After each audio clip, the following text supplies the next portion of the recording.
In today's reading, we're going to read from the book of Genesis, chapter 1, verse 1 to 2, and verse 27 to 31. And we're also going to read from the book of John 15, 16 to 17, and 1 Corinthians chapter 12, from verse 1 to the end. The Lord said in the book of Ephesians, in chapter 6, verse 17, that the Word of God is the sword of the Spirit, and the Word of God is God Himself. So it's important for us to listen to the Word of God, because the Word of God is God, and by when we hear His Word, God Himself enters into us and comes to live with us. Genesis chapter 1, verse 27 to 31 says, God, verse 1 to 2 said, in the beginning, when God created the heavens and the earth was a formless wasteland, and darkness covered the abyss, while a mighty wind swept over the waters.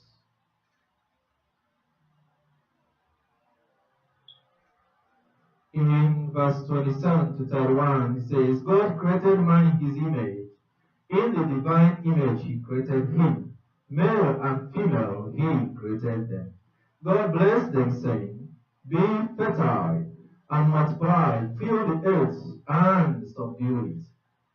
Have dominion over the fish of the sea, the birds of the air, and all the living things that move on the earth.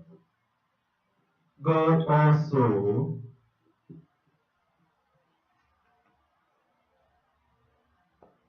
said, see, I give you every seed-bearing plant all over the earth, and every tree that has seed-bearing fruit on it, to be your food, and to all the animals of the land, all the birds of the air, and all the living creatures that crawl on the ground. I give all the green plants for food. And so it happened. God looked at everything He had made, and He found it very good. Evening came, and morning followed the sixth day.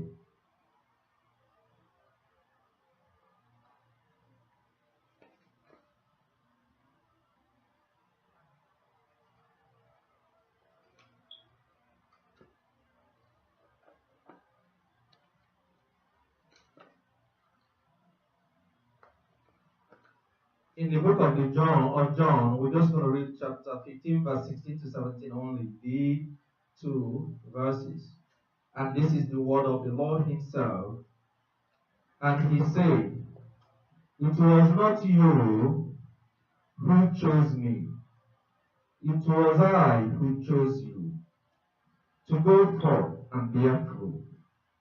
Your fruit must endure, so that all you ask the Father in my name, He will give you.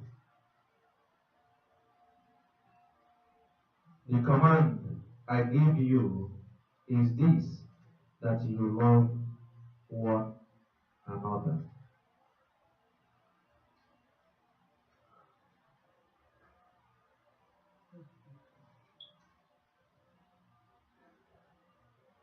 In the book of Corinthians, in chapter 12, the Lord said, now, brothers, I do not want to leave you in ignorance about spiritual gifts. You know that when you were pagans, you were led astray to mute idols, as impulse drove you. That is why I tell you that nobody who speaks in the Spirit of God ever says, cursed be Jesus. And no one can say, Jesus is Lord, except in the Holy Spirit. There are different gifts, but the same Spirit.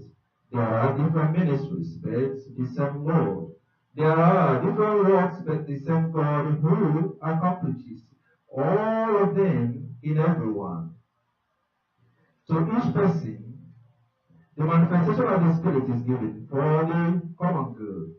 To one, the Spirit gives wisdom in discourse. To another, the power to express knowledge. Through the Spirit, one receives faith. By the same Spirit, another is given the gift of healing, and still another miraculous powers.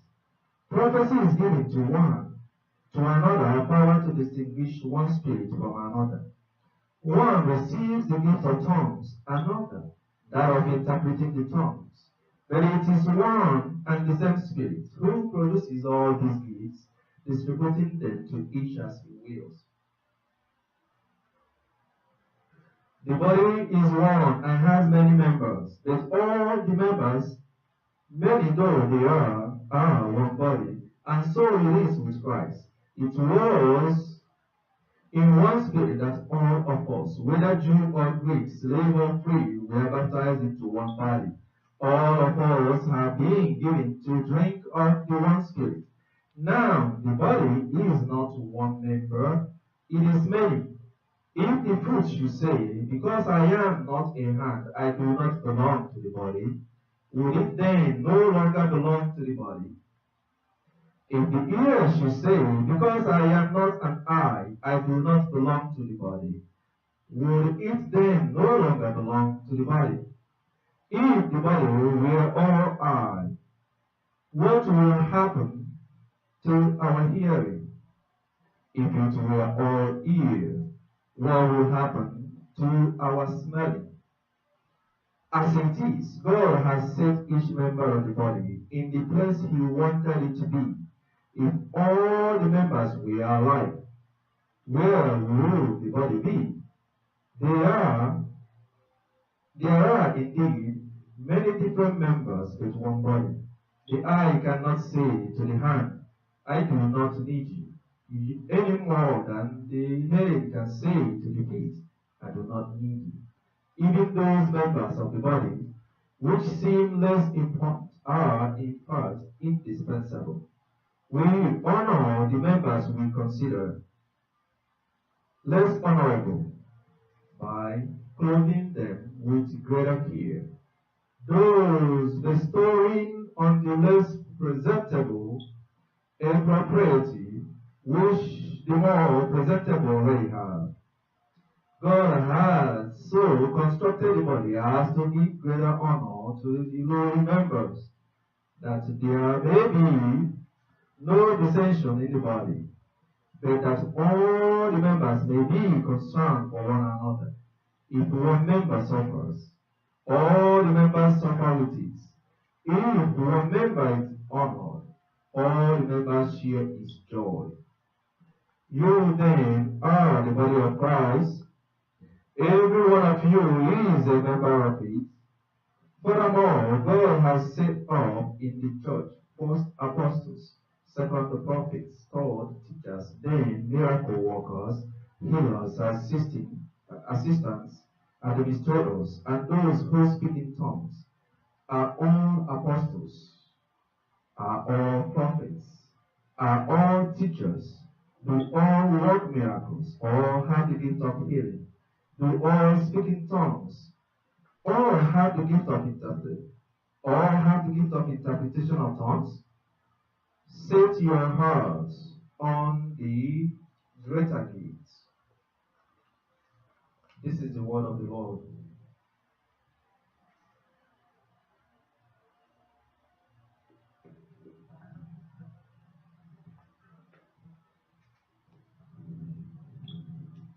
In this message,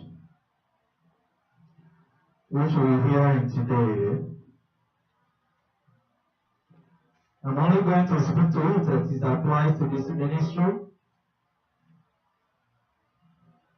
so that you can understand how this is important. In the book of Genesis, the Lord spoke about, in the beginning, in verse 1 to 2, how He said to let us, in His word, let us, not going to belabor it.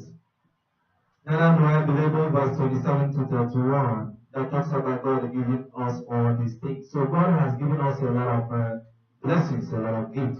He gives us the entire universe. But the question is, what do we do with it? What do we do with the gift that the Lord just said that He has given to us? What do we give back to what we have received from the beginning?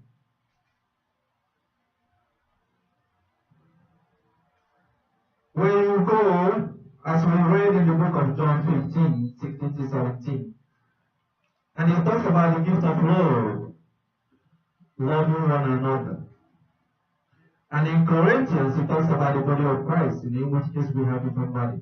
Like in a family you have a father, you have a mom, you have brothers, and you have sisters. Each person is different, and each person has their own talent, their own gifts that the Lord has given them. Because it's all came from one person. And within this church, which is the ministry, where we represent, where we form part of that body of Christ, we also have different gifts, as is highlighted in the book of Corinthians. The gift of prophecy, the gift of healing, the gift of administration, the gift of like, you come here every Sunday, you will have to set this place up and have to get things running, and everybody has what they're going to do, because everybody has a gift.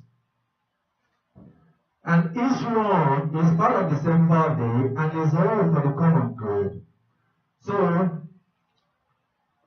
as the general overseer for this ministry, I am not going to say that because you have a gift that is of less of the gifts, that you are not important. Because when you are not important, and when that gift lasts, then we are no longer a complete body.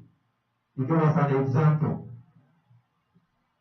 Everybody is not a prophet, neither are everyone an administrator, neither can everybody interpret in tongues, neither can everybody speak in tongues. So when we come together, we all bring our gifts and our talent in the body of Christ. And that is why when we come together on Sundays, we come to fellowship as a regular service, or on Saturday when we have our, we will be having our miracle and power service. As we always do, on Saturdays is the time we come and bring ourselves in the presence of the Lord in order to bring upon a supernatural power of God bearing upon whatever needs that we present.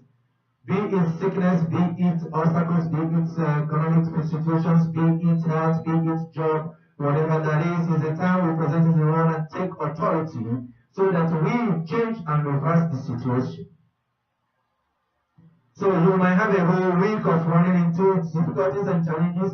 When you arrive on that holy day, on that restful day, when you are in fellowship with Christ, then you take authority over every dominion, every principalities and every power. You take authority over every authority. Because the authority you have in Christ is greater than every other one.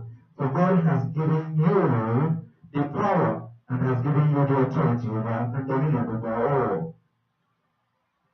So that is why we say we gather. So if somebody asks you, why do you gather to have service on Saturday and Sunday? You will be able to know what to say to them.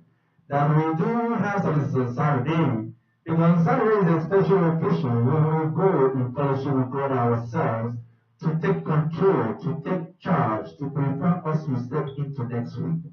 Then on Sunday, we gather together in fellowship like brothers and sisters, like people that have different parts, people of different gifts, of different family, of different creed and different beliefs, different understanding, but we come together. Because the body of Christ is one. As you know, the ministry is non-denominational or interdenominational, and in which case we cannot say because you are Catholic, you cannot come here. Neither can we say because you are Protestants, you cannot come here. We cannot say because you are Methodist or because you are Apostolate faith, you are Pentecostal, evangelical. That no matter where you come from, this is a free place, it's a home. So when we gather to share that law, that communion, that command of Christ, the only command that Christ says that if we obey that command, we are free. And we will no longer have to worry about all these other just one command. Love yourself as God has loved you, and love your neighbor as you love yourself.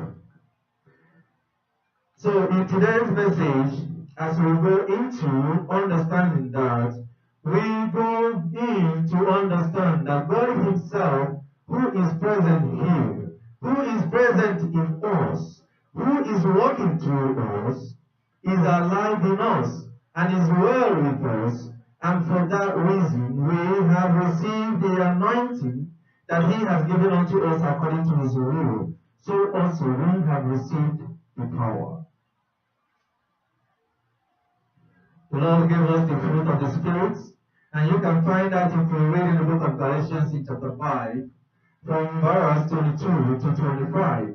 The fruit of the Spirit, we give an example how God Himself says to us that the fruit that we bear, that He has given us the trees, and all the fruit and gave us the dominion over it, because we're going to eat the fruit. In Galatians, He tells us what the fruit of the Spirit is.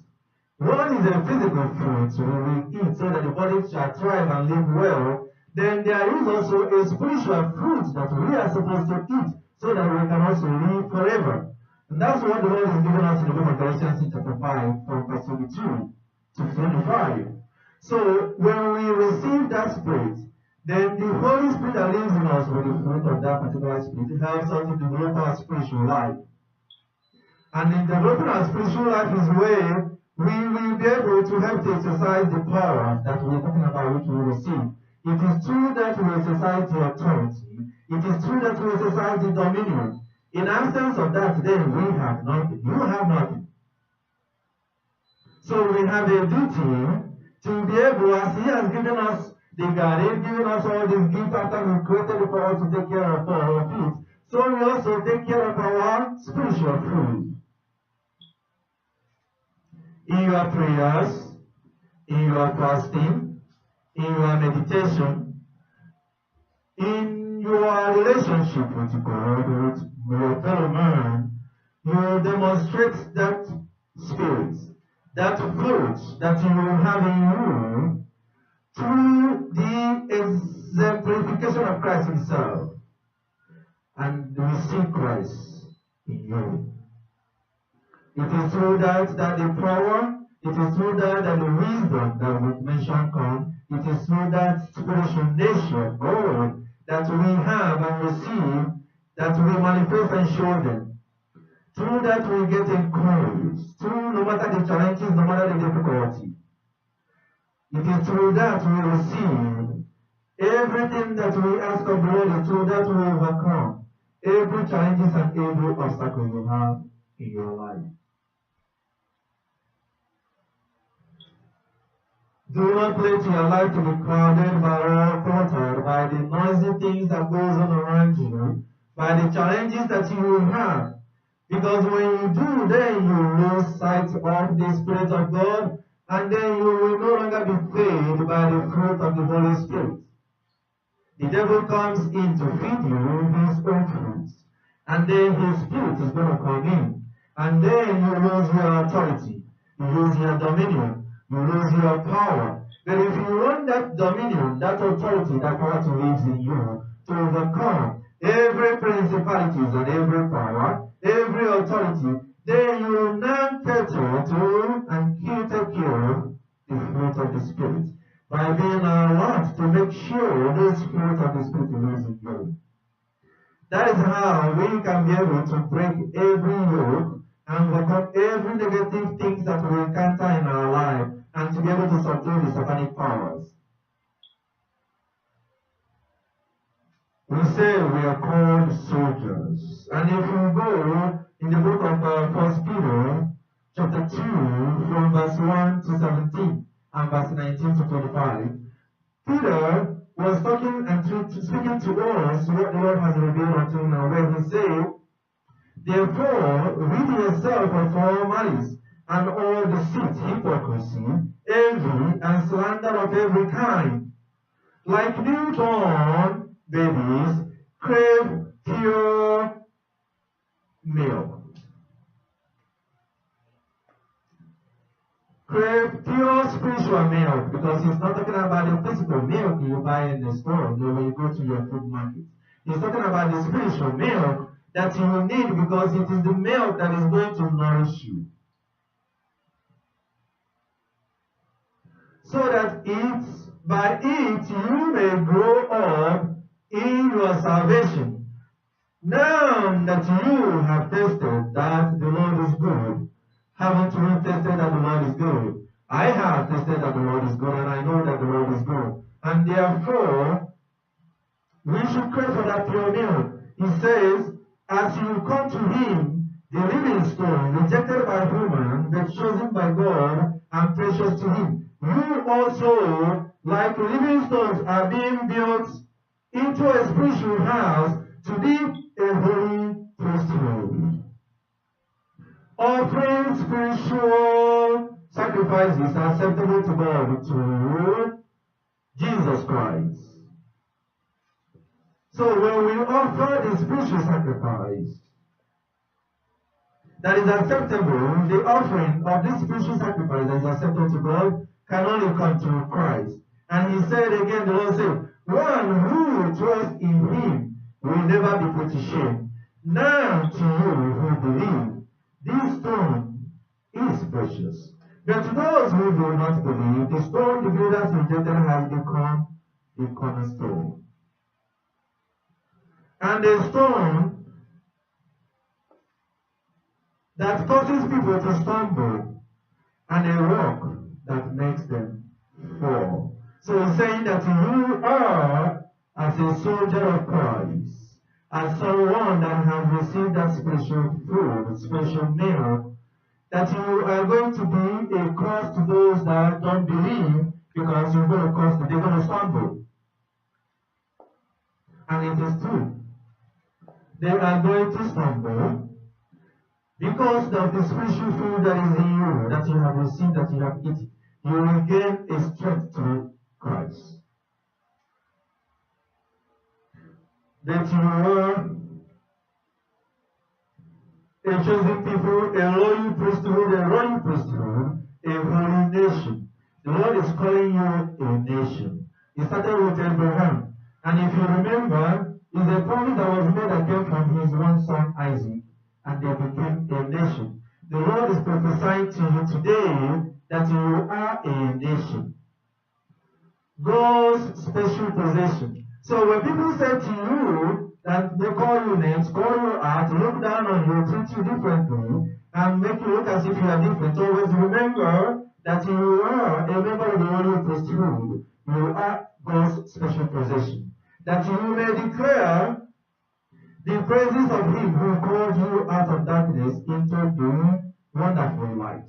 In the beginning, we always start with act of contrition. When you call yourself and bring yourself before the presence of the Lord in humility, to acknowledge what a sinner you are. You want to remember how God called you out from the dark and then into the presence and into him as a royal priesthood. What is a royal priesthood? A royal priesthood meaning that you are a royalty. You are not just a priest, you are a royal priest. Satan and the people have their own priests. In this case, you are a royal priesthood to Christ,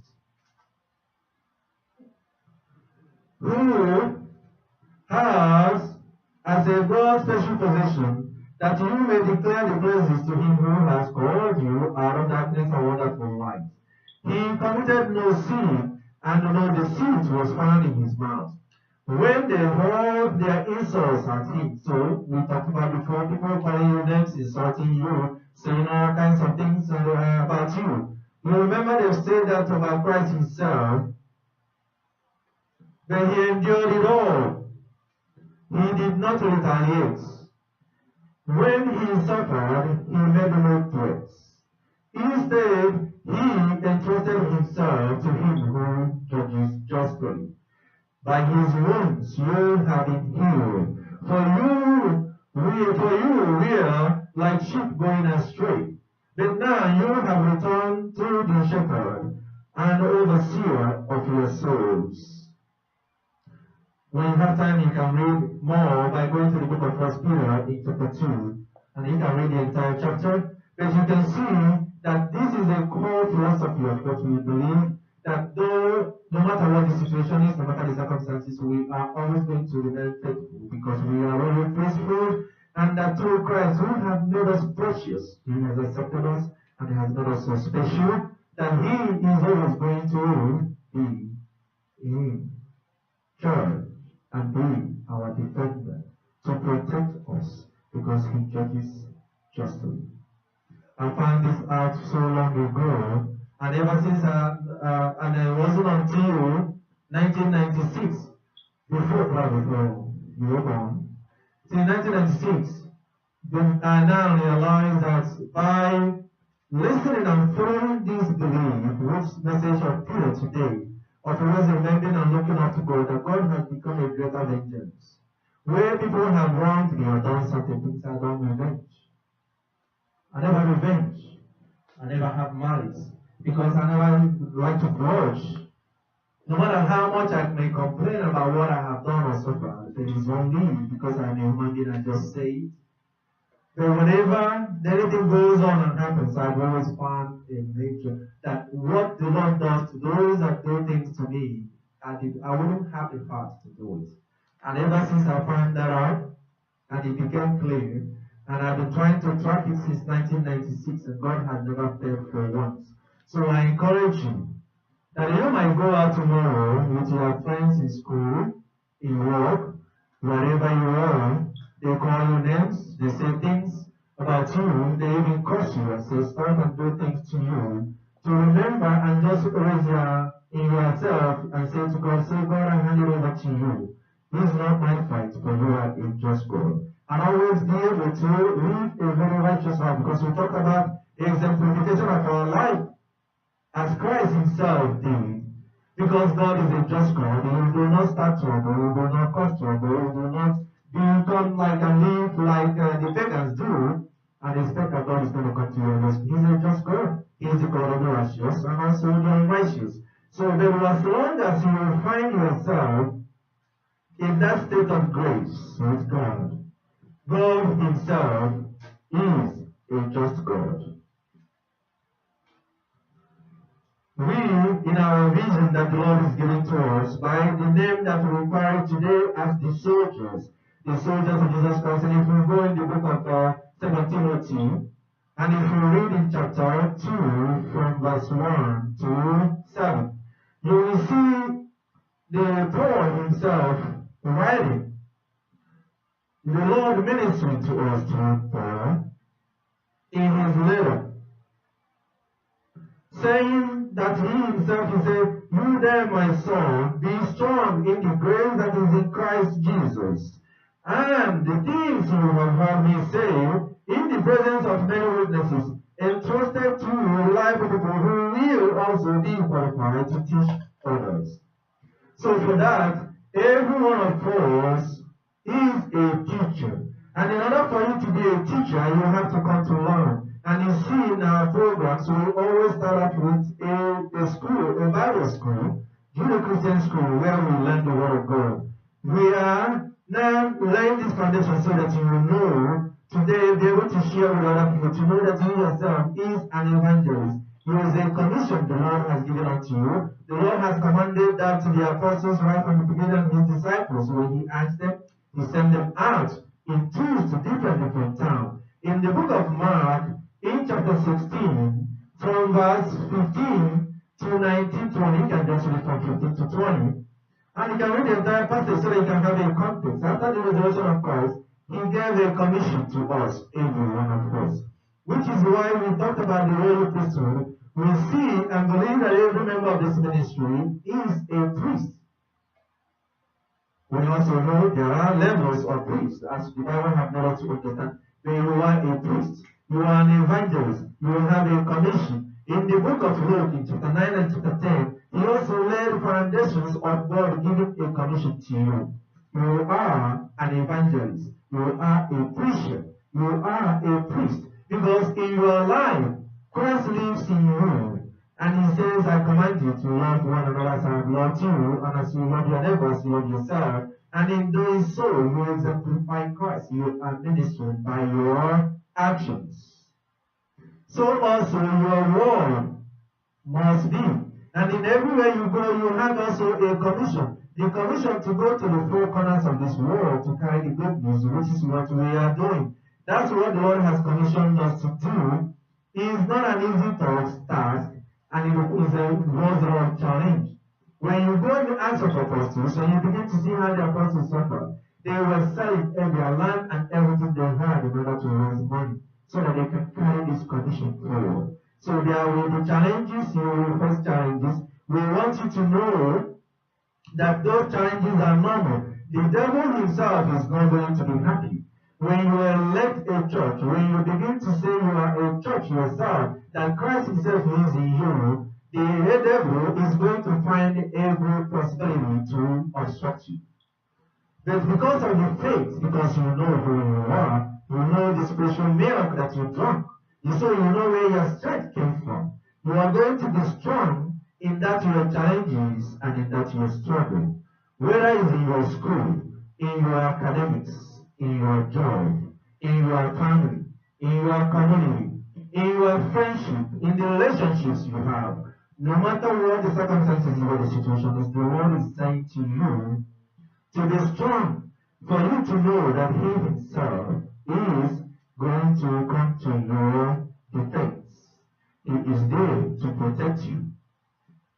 So, looking for the word of the Lord, it says, no one serving as a soldier gets entangled in a civilian affair, but rather tries to please his commanding officer.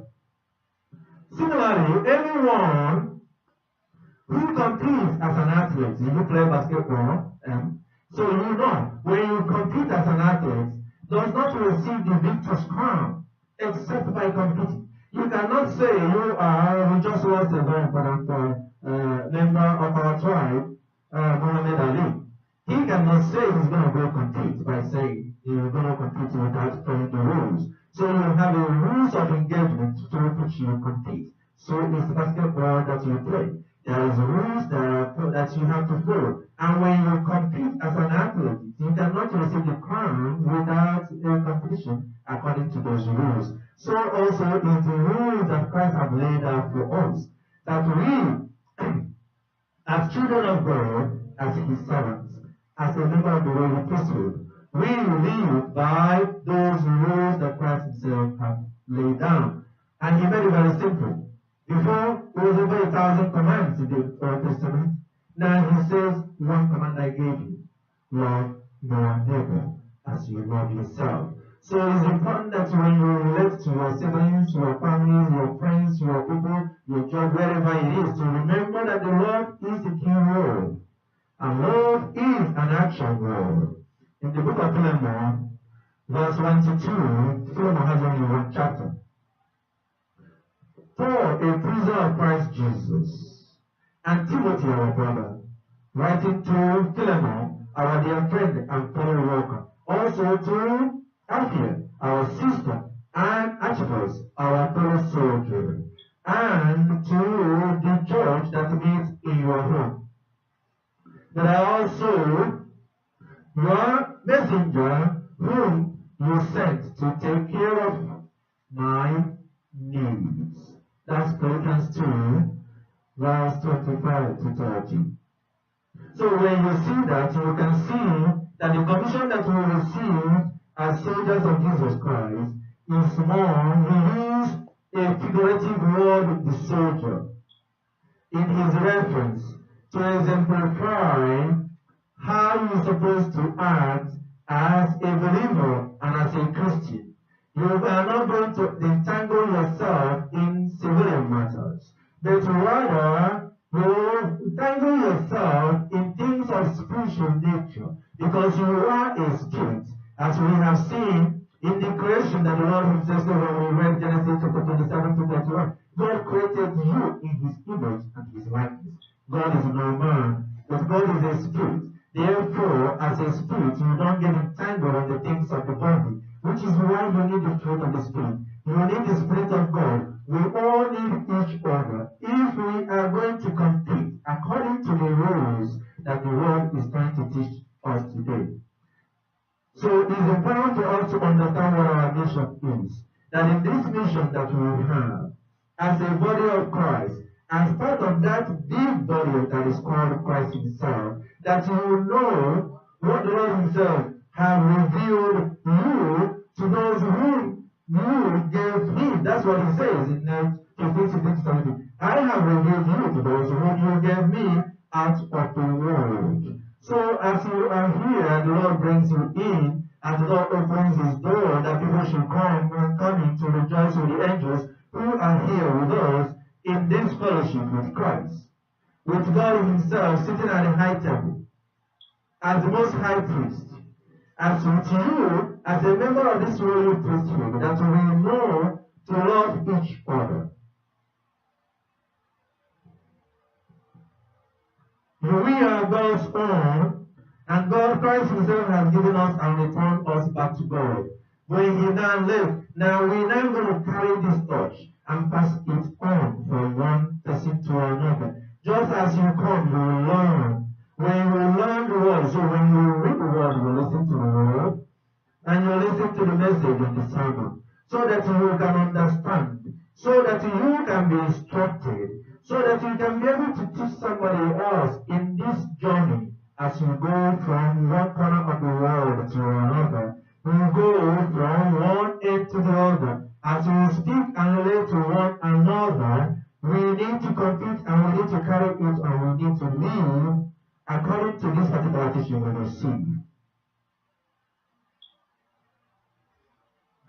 The Lord himself says, they knew with certainty that I came from you, and they believe that you sent me. I pray for them. I am not praying for the world, but for those you have given me, for they are yours. All I have is yours. All you have is mine, and glory has come to me through them. I will remain in the world no longer, but they are still in the world, and I am coming to you.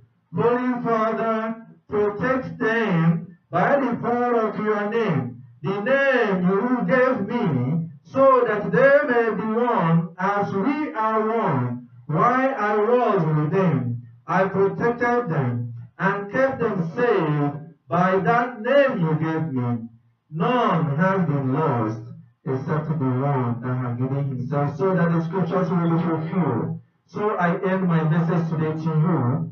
And I say to you that as we are here today, that when you come in and whoever that comes in here, the Lord have led them here and brought them. And so that at the time that eventually that I depart and go to join with the Lord to become one with him, with him who is one with me, who is one with his church, who is one with God, that you will continue to pass that on, so that others are able to follow you. That as we are here in the self-sector, so you are protected.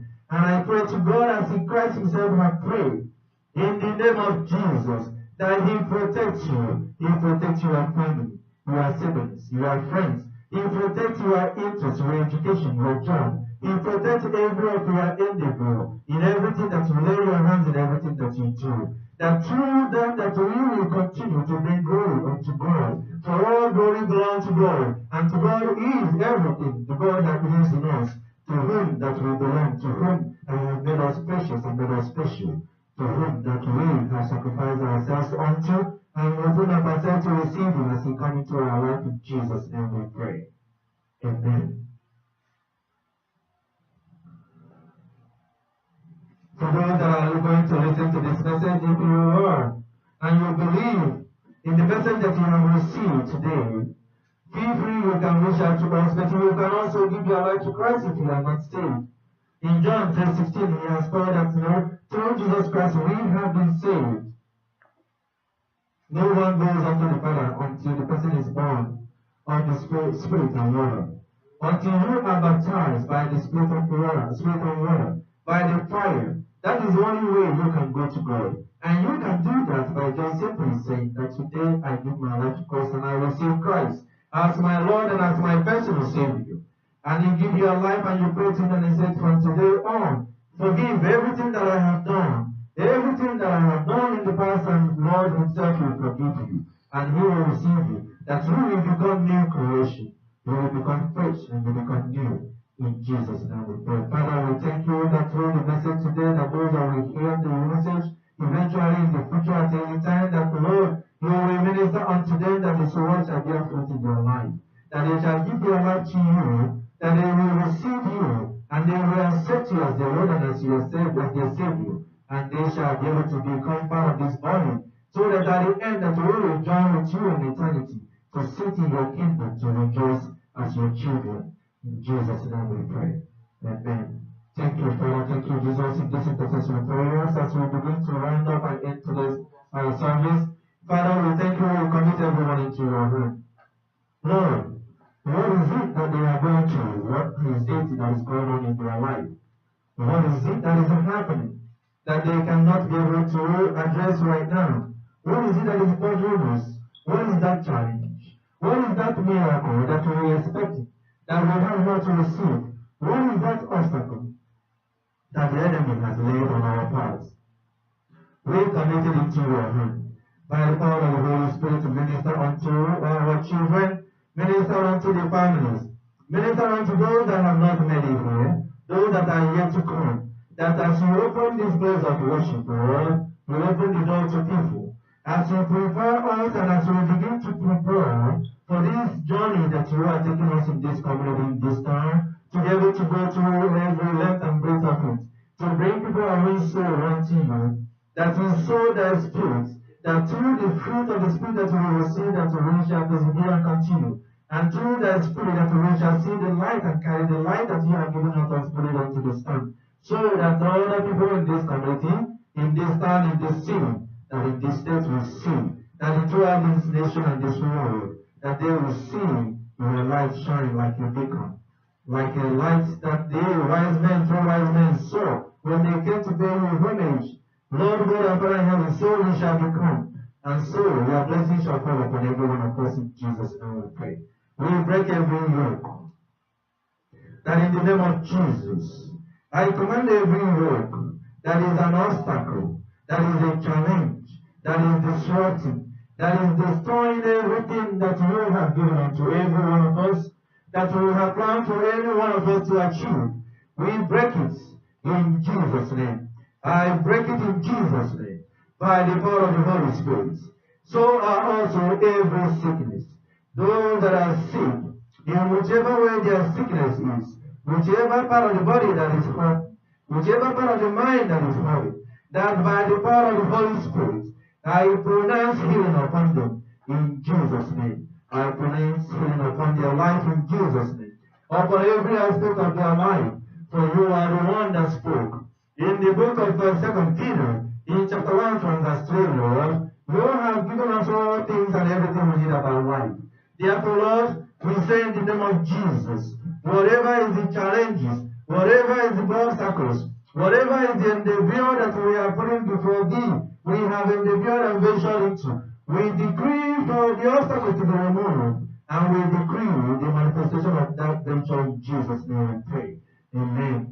Thank you, Father, for we are members of the royal priesthood, and you are a king, as we stand unto you an everlasting king. And we are your prince and princesses, and therefore, as your word has spoken, you have given us all the things we need about life, and therefore so we shall lack nothing. And your word must finish what is sent out to do, because it's what you said in the book of Isaiah, in chapter 55 from verse 10 to 13, Lord. And may that be manifest in our life in Jesus' name we pray. Amen.